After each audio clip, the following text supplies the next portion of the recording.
Firsts are important, but what's really important is to not be the last. And that's what Artemis is about. Artemis 2 is just a step along the way.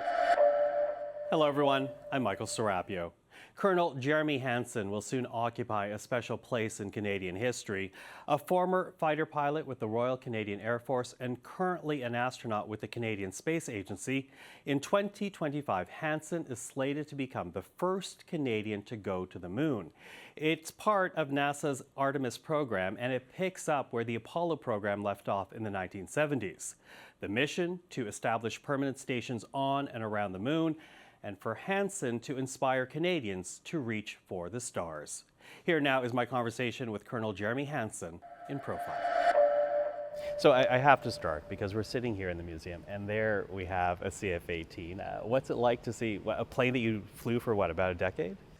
Yes, I have over 1,000 hours in the CF-18. I have a lot of memories in that airplane, and so it's definitely one of my aviation loves, and just grateful for those experiences and the Royal Canadian Air Force, and celebrating 100 years. Our anniversary this year is just meaningful. Yeah, meaningful and cool altogether. But you know, of course, we're here not to talk about your time flying in CF-18, but your next mission in space, your first mission in space with Artemis 2.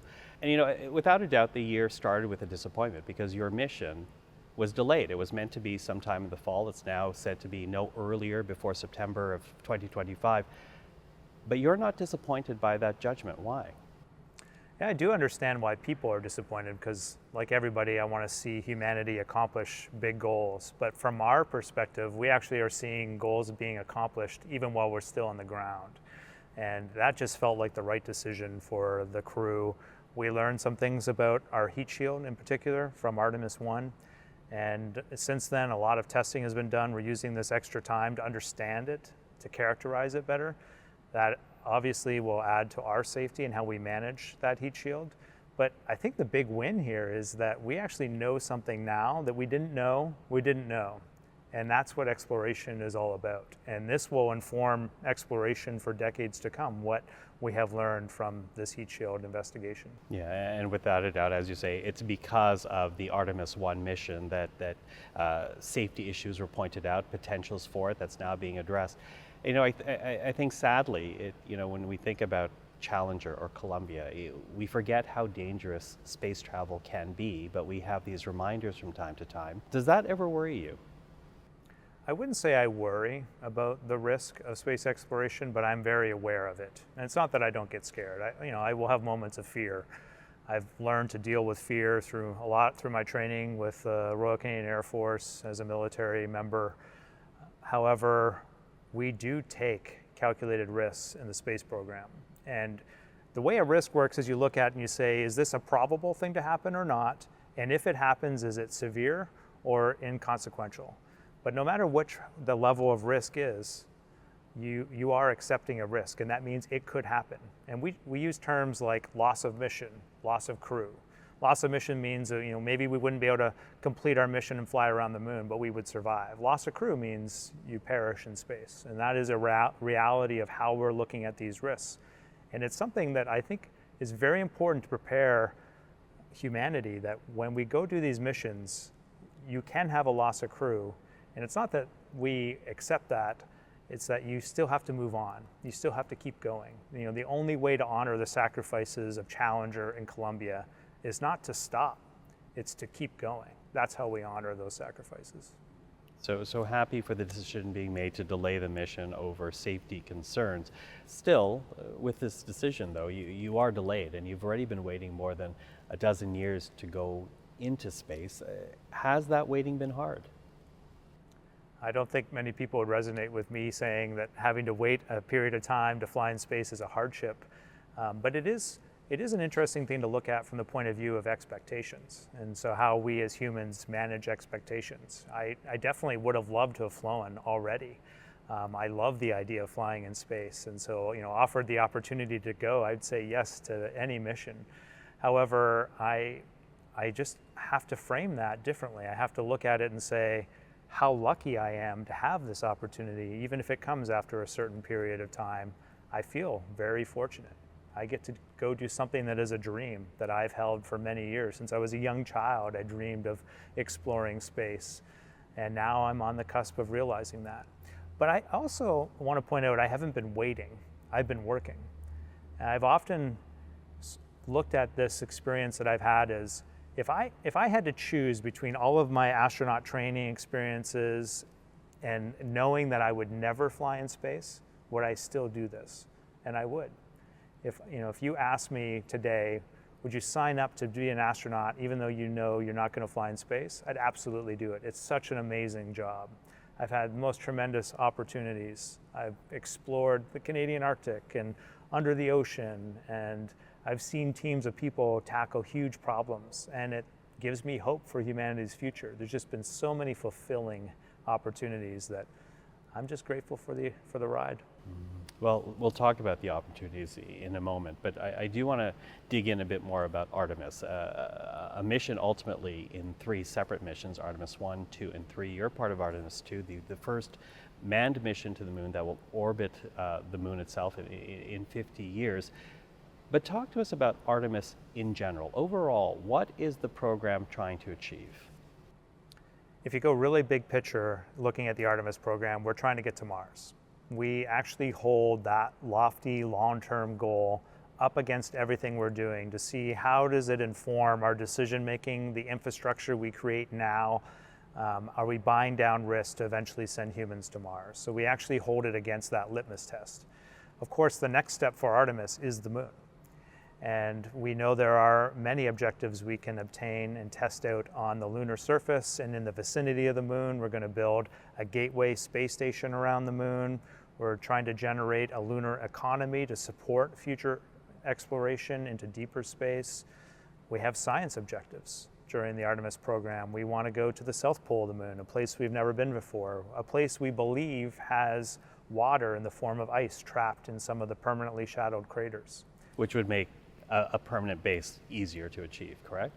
So if you find water on the moon, it could, if you could figure out how to use that water, you could obviously drink it, you can split it into its elements, you have oxygen to breathe, hydrogen for fuel, and so it would be a resource in space that would further enable us to explore into deeper space, maybe turning the moon into a jumping off point where you refuel on your way to Mars. These are some of the things that we will explore.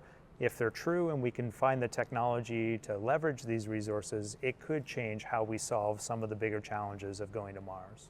Can you compare and contrast that though? Because I think there are people out there that might be scratching their heads because as you say, Artemis is going to learn more about the moon, but the Apollo program got humanity to the moon. Neil Armstrong walked on the moon more than 50 years ago. What do we still not know that initial mission to the moon did not accomplish? We still have the Apollo samples that we brought back during the Apollo missions. They're still studied today.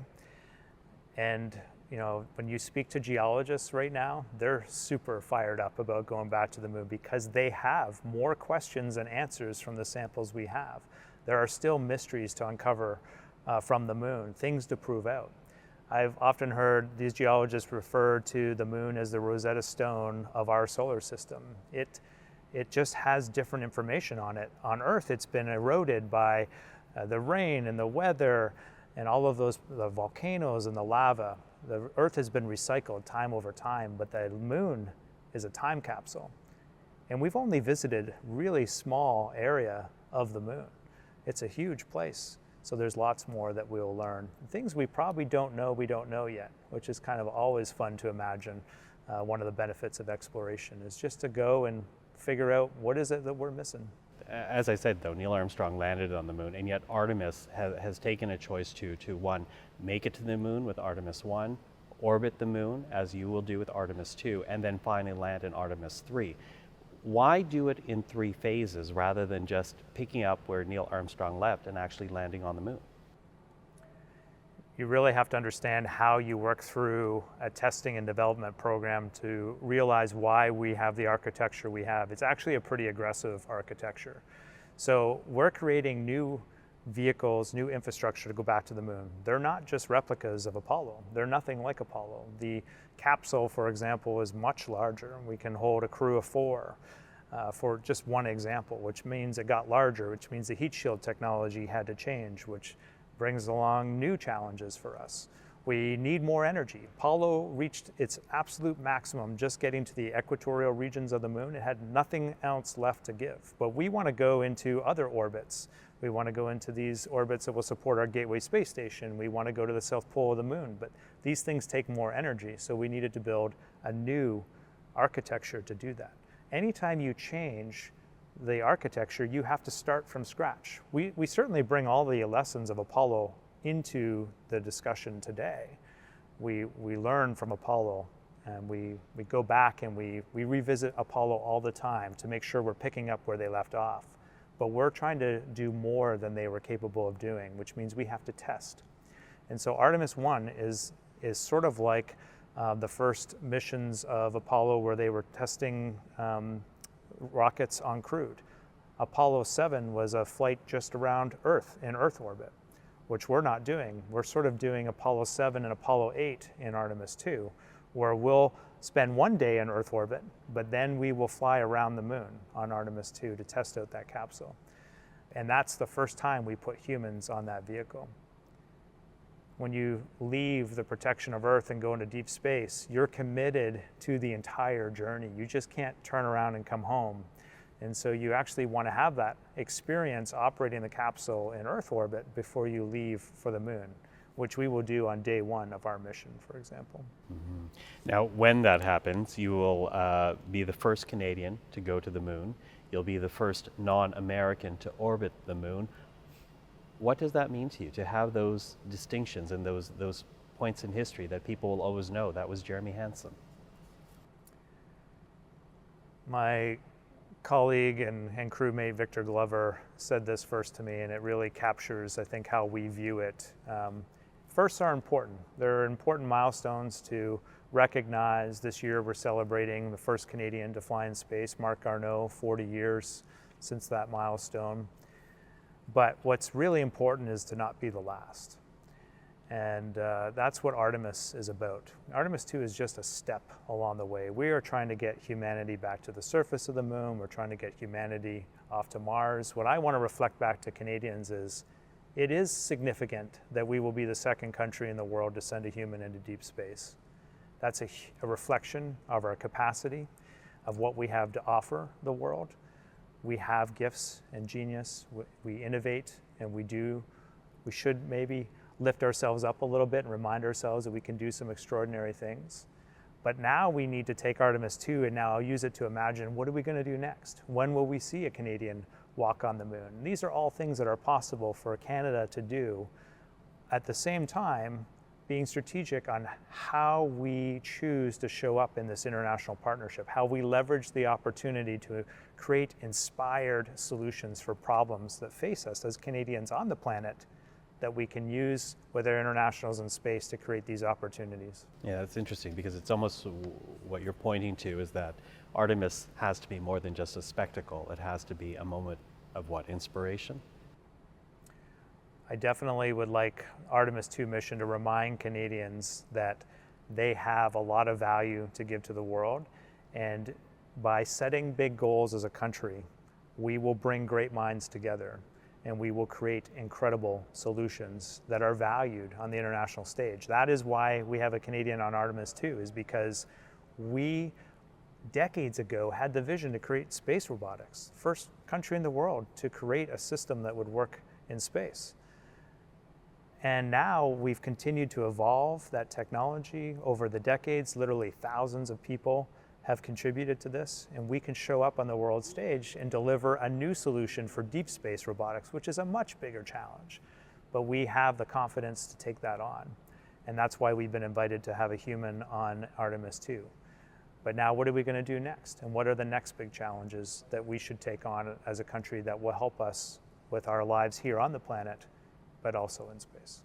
Now, there seems to be some poetry that the mission that you will take part in will bring you to the moon, because I read somewhere that it was the moon, Neil Armstrong, a photo of his landing on the moon that inspired, a dream that turned out to be your life's work. Can you tell us about that photo, that moment, and what it did for your life? It is really interesting to me that I was so inspired by the Apollo missions, which happened before I was born, but I had a natural love for airplanes. I'd never been in one, but I would look in the sky and just wish that I could go and fly in an airplane. And so I had an encyclopedia set at home, and I would be in Encyclopedia A looking at the airplane section. And one day I happened across Armstrong, and I saw a photo of a human standing on the moon. And I can see the page in my brain, not because of probably that first time, but because I went back to it so many times through my childhood. I would go back and look at that picture, and it informed how I changed my treehouse into a spaceship and how I explored space in my imagination. And I set a goal of being a space explorer because of that. And I shared that goal with parents, teachers, mentors, and over all the years, people have slowly shaped my path where I am on the cusp of becoming a space explorer, and that's a dream come true for me. Yeah, it shaped your path. I want to ask about your parents, because children have dreams, but it does take others, adults, to help nurture that dream. When you think about the role that your parents played, what can you tell us about that? Mm-hmm. I often share with youth that it's important to set goals in your life. They don't have to be career goals, but it's important to know where you're trying to get to, maybe a week from now or 6 months from now, but set goals, but then do the important aspect of sharing those goals with other people, because they will provide support. They will help you believe when you don't believe, because those are sort of inevitable human experiences.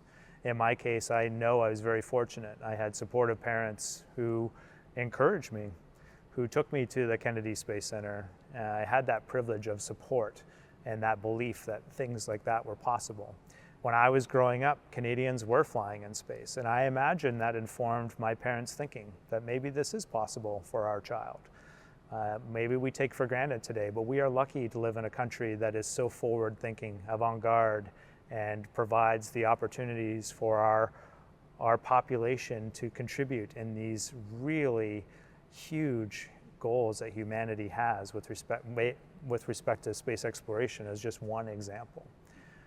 But I know that I benefited greatly from people that were surrounding me that enabled that vision for me, enabled me to hold that vision over decades. Over decades, and it seemed to very much influence your choices, because from a picture as a child, or a youth, you joined Air Cadets, you then go to the Royal Military College, you join the Air Force, you become a fighter pilot. But make that jump now for us, from becoming one who flew a CF-18, how did you then become an astronaut? So I always had in the back of my head that I would try to apply to be an astronaut. And I was looking for information, trying to understand how I could position myself to do that. I had examples. I did run into Chris Hadfield and Julie Payette at the Royal Military College during my stay there. I had the chance to pepper them with questions to find out a little bit from their perspective. And really what it comes down to is when Canada is looking for astronauts, they put out a call for applications, and anyone can apply. And so when that call came in 2008, I knew I was going to apply. Although by that time I was married, I had 3 kids, and I definitely needed to check in with my wife, Catherine, to see that if we were really prepared to make those sacrifices such that I could pursue that dream. And of course, the story is obvious now that she was supportive in making that decision to just put my name in the hat. And from there, I went through the selection process. And I will tell you, from my perspective now that I've been through astronaut recruitment and I've been on the recruitment side when we hired Josh and Jenny to join the Corps in 2017, Canada has many applicants who could do the job at any given time. And so you have to show up with the skills, you have to put in the work. But I recognize you also have to get a little bit lucky to be selected at the end of the day, because if Canada needed 1,000 astronauts, we could find them, no problem. They exist in our country. Well, you've been more than an astronaut. You've also been an ambassador for the Canadian Space Program. And I do want to speak a little bit about that, because part of that work has been talking to younger Canadians, to talking with students. What's that experience like for you as a father, as an astronaut? Do you enjoy that part of your work? So as I've shared many times, I was inspired by space, and it motivated me throughout my childhood. I know for certain that I pushed myself sometimes when I wouldn't have, because I was inspired by something. I was chasing a dream. And so sharing with our youth about what is possible is an area of passion for us at the Canadian Space Agency, and one that I really personally lean into. I recognize its importance. Speaking with youth, anyone who's a parent probably understands this. You often don't know if you're having an impact. You know, you're speaking to someone, but you can't see what's going on inside their head. But I've been doing this long enough now that I do have some of those full circle experiences where I will meet someone who will tell me, I saw you when I was in elementary school, and that's when I changed my path and I decided that I was going to pursue this. And I'm like, wow, I had no idea you were even listening. But that's the reality of it. And I know with certainty that it's worth the investment of time to share with our youth. And I'll tell you, you know, kids today understand there are challenges that they are going to face. And you know, I had a girl about less than a year ago who asked me if I really believed that their future was going to be okay on this planet. Whew, that hit me right in the chest. And you know, the truth is, I do believe that humanity is capable of overcoming the challenges, but I also believe they're going to have to work for it. We're all going to have to work for it. And so helping to prepare them right now to face those challenges is something that is important, I think, for all of us to do. So obviously a chance to inspire, but getting back to Artemis then, you know, when you're up in space and the world is watching, what exactly will you be doing as part of Artemis 2? So Artemis 2 is a unique mission when you look at the overall Artemis program, because our job is to test the capsule. We won't have a lunar lander. We will just be in our Orion capsule. And the whole intent of that mission is to explore the boundaries of what that capsule is capable of within a safe environment, such that if we do find a problem, that we still have a good chance of surviving the mission. So that's why our orbits are designed the way they are. That's why we're on a free return trajectory, so that if we have an engine, if we do find a problem with our engines, but we can just survive, we will come back to Earth. Mother Earth will pull us back, and we will be able to safely land. So for the crew of 4, if you look at what we have to do, it's all these little tests inside the capsule. So we do like manual flying of the capsule, just to characterize how it flies. We test the exercise device. We test the carbon dioxide removal system. We will set up a radiation protection environment just to figure out how to do it in case future crews need to do that. We will have already done it once and figured out what the best practices are. These are all the things we will test on Artemis 2. Specifically, as a crew member, we haven't divvied up the tasks yet. It's a little too early to do that. But one of the things that I really appreciate about this crew is we are all training for absolutely every aspect of the mission to have 4 different perspectives, and we plan to sort of share the duties evenly across the crew and give everybody the same opportunities to fly the capsule, for example, which I think is a pretty neat approach.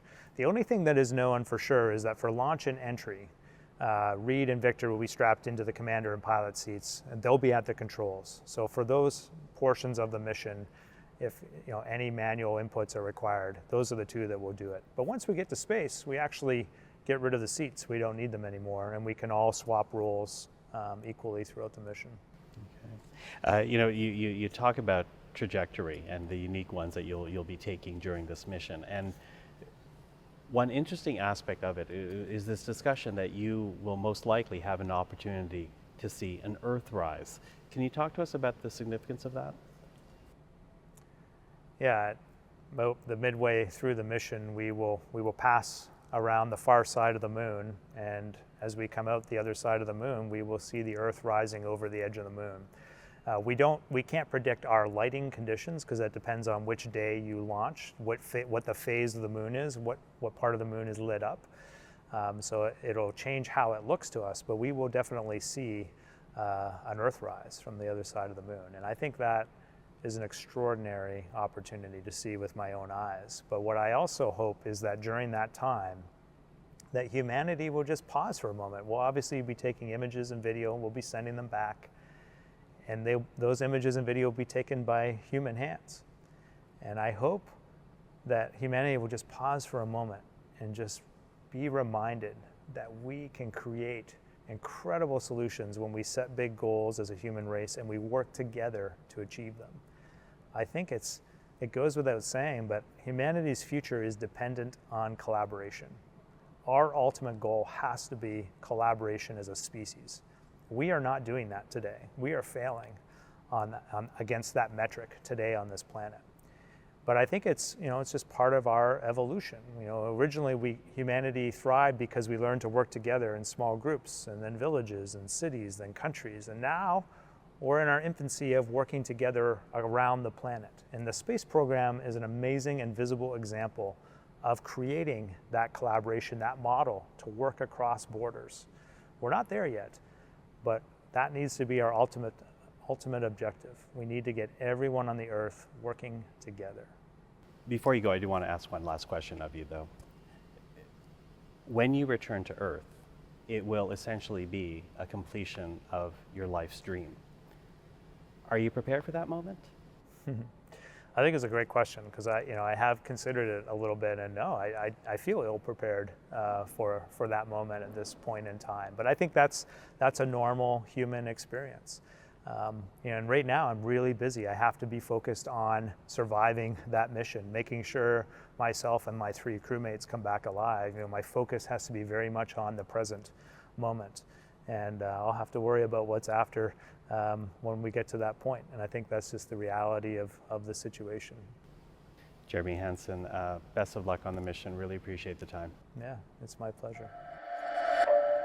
And that was my conversation with Canadian astronaut Colonel Jeremy Hansen. I'm Michael Serapio. Thank you for joining us. We'll see you again on the next profile right here on CPAC.